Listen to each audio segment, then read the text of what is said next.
Konflik lahan antara masyarakat dan perusahaan dianggap cukup alot, terkhusus untuk penyelesaian konflik lahan tersebut. Bahkan hingga saat ini, Kesbangpol Tanja Barat memiliki PR untuk penyelesaian sengketa konflik lahan, bahkan mencapai 6 kasus konflik lahan. Meski demikian, 3 konflik lahan di tahun 2025 lalu telah terselesaikan oleh Kesbangpol Tanja Barat.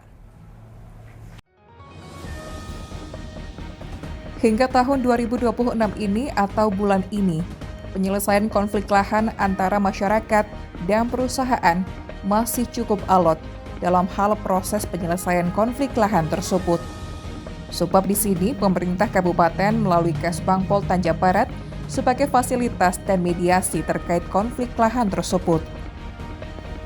Hingga dianggap selesai, dan ini tentunya masih cukup panjang.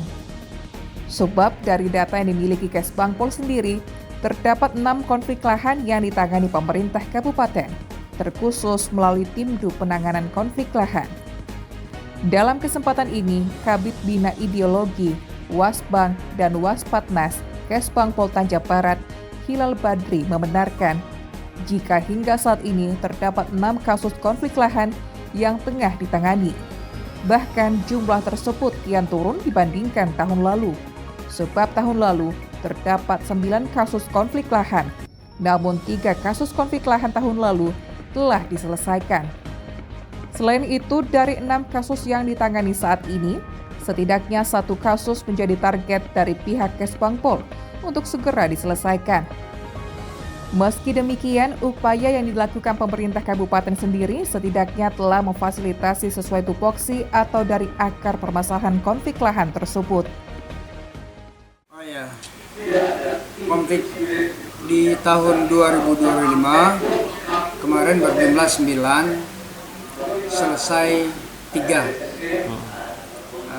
tinggal 6. 6 ini satu proses di luar Timdu. Di dalam notulen rapat dikatakan 2 kebelah pihak diperkenankan menempuh jalur kekeluargaan. Tapi kita masih menunggu laporan dari mereka berdua. Masih ada 5 lagi yang saat ini sedang kita tangani. Namun 5 ini akan kita awali dengan tahun ini rapat koordinasi nanti tanggal 26. Hilal menambahkan, di sisi lain, di bidang yang ia pimpin saat ini, setidaknya terus memfasilitasi masyarakat terjadi konflik lahan. Sebab peran Kesbangpol selalu memfasilitasi masyarakat sesuai tupoksi yang dimiliki. Bahkan luas lahan yang menjadi konflik cukup fantastis, yakni rata-rata ada yang mencapai 1.000 hektar lahan. Ini baru dari 1 perusahaan. Surya Kurniawan, JEK TV, melaporkan.